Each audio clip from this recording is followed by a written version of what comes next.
The NBA kept me up too late. I'm not happy. But we did get our Collision, so let's get into it. We started the March 21st episode of Collision Slam Dunk Saturday because we're also getting a show Sunday, the 22nd, with Fletch versus his old mentor, Robbie Eagles. And oh boy, was it a fight and a half. It was... I had never heard of Robbie Eagles. I've already kind of looked into him a little bit. He's held some gold around the world. He's been just about everywhere, and it was a great match. I kind of want to say that it was like student becomes the master like level, but not quite, not 100%, right? Eagles got a lot of really good offense in. He had a couple defensive moments where he reversed this and reversed that, but overall, Fletcher did take the win, and I gotta say, like I said, it was a really good match. The highlight of that match is easily Robbie Eagles doing a rolling tope. He went through the middle and top rope, and a lot of guys like do a twist, or they'll just flatten out and go sideways, or they'll just go head on. He rolled into it. He tucked and he rolled and he made it, and it was amazing. And dude's 36, so you know it was really, really, really interesting the way that he did it. He got Fletcher several times with some reversals and some good offensive moves, but dude's 5'10", Fletcher is 6'4". I mean, there was such a height difference going on that just the sheer power that Fletcher has with the height advantage really took the cake for this one. So one for Fletcher, keeps the TNT title since it was an open challenge. Great match overall. Great opening to Slam Dunk Saturday. I really, really dug it. Following that, we got a little promo from Mox and Pac in the Death Riders. Mox basically calling out Ospreay, saying like, oh, you're going to break my neck? Well, let's see how that goes. And then Pac was like, bro, I wasn't even here like when your issue happened, so why are you coming at me? You know what? Don't worry about it. Like, I'm here. Just ask and we'll have a match. Like, and then I'll get my hands around your neck and I'll mess you up even more. So there was that. That was the whole thing. Pac versus Ospreay would probably be a very good match. So hopefully that does happen in the next couple of weeks. And Tony Khan, sign it. Sign it right now. Let's get this done and over with. Let's get it popping. We moved to LFI, which is Dralistico, Beast Mordos, and Roosh, taking on three current half nobodies. I can't say that they're nobodies. They're good enough to make it on TV. So it was Dom Kubrick, Lucas Riley, and Alpha Zoe. Zoe, it turned out to be a squash match, and it was fine. You know, nothing too crazy. Dralistico's looking really good. He is just in insane shape.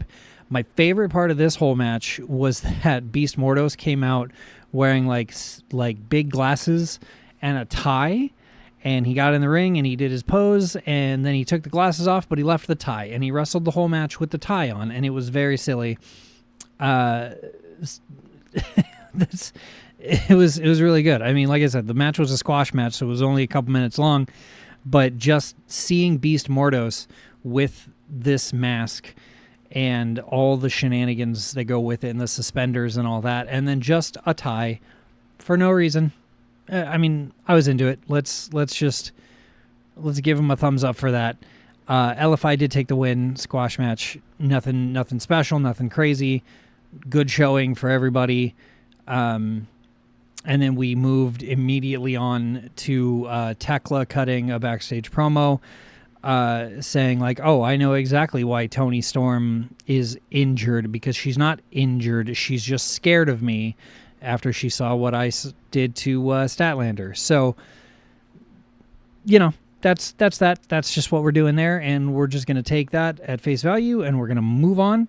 because the next match was Tekla's sisters in the Triangle of Madness, the Sisters of Sin. They took on the Brawling Birds, and I was so hopeful that the Sisters of Sin were going to get this one because they need more wins under their belts. They're a great tag team, but they're really pushing the Brawling Birds right now. So it wasn't a squash match. The Sisters of Sin did get a lot of offense in. Everything looked really good on their side. But just because we're pushing the Brawling Birds at the moment, they did end up with the victory. There wasn't anything spectacular about the match. There wasn't anything boring about the match. It was a perfectly fine match. But just personally, I'm a little disappointed the Sisters of Sin didn't get the win. That rhymes, so it must be true. And that was it. That was the whole thing. After that, we had a commercial break. We came back. Brody King was doing a promo in the back saying, like, hey, Swerve, as soon as Omega's done with you, I'm not finished. But in the meantime, I'm going to keep my eye on the gold. And so he's still obviously going after some form of championship, some form of title. And I can't wait to see what they do with him. I do still want to see Swerve versus Brody King in a no DQ match of some form, just to see who like the most dangerous really is. I think the two of them could really get down and dirty and just explode with blood. So we'll have to see what happens there. Then we hit our last commercial break. We came back with an MJF package that I'm sure they also ran on Wednesday, which, by the way, sorry that I've missed the last two videos. My computer just absolutely didn't want to do anything. But I got this up now, and this is working. So happiness abound. MJF basically did a promo package thing after Revolution, and it was good, and it was solid, and it was heartfelt, and it was sour. That's a weird way to put this, but he really was just like, how many times do I have to prove I'm the best to you people before you believe it? Don't got to prove it to me. I've believed it for a long time. So that was good. Then we got to the main event of the night, and these slam dunk shows, we got a Saturday and a Sunday, so they're very short. They're only like an hour, a little over an hour long. We had Garcia and Claudio from the Death Riders taking on Mascara Dorada and Commander. And this one was really fun to watch.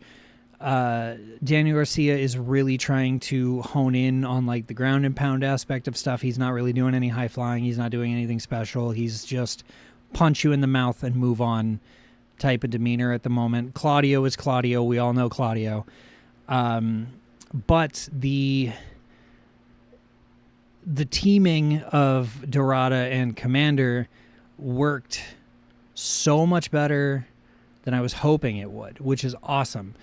There was not a whole lot of spectacular high flying during the match until near the end, when both Commander and Dorada took up purchase on opposite top turnbuckles, and I don't mean like catty corner, I mean like on the same side of the ring. They both took up top rope, and then they both did the tightrope walk to the center.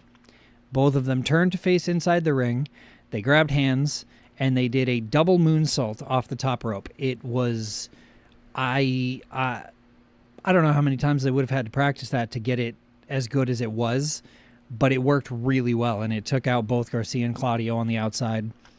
But at the end of the day, we did get a win from the Death Riders. So once again, 2026, year of the heel. Something's going to happen there. Claudio's no longer the CMLL heavyweight champion, by the way. He lost that last night, apparently. So it's fine. I mean, you know, he still comes out in his mask, which is kind of fun.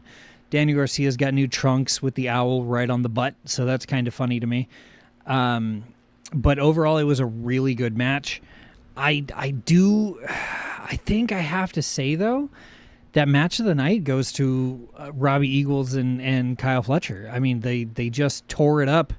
there was really no lull in the match as far as we saw around commercial breaks and stuff. And it was just really good stuff. So I'm looking forward to tomorrow night. I hope you guys are too. And because these are really short episodes, this is a really short episode. So hopefully you guys are having a great weekend. Nothing too crazy's happening. Y'all keep your head above water. Do something this week to make yourself happy.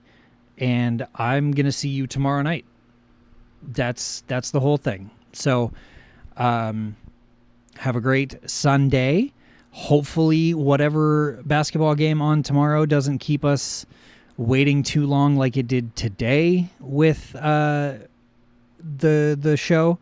And Slam Dunk Sunday is less than 24 hours away. So get with it. Have a great night. Don't take any wooden nickels. And I will see you tomorrow night. Peace.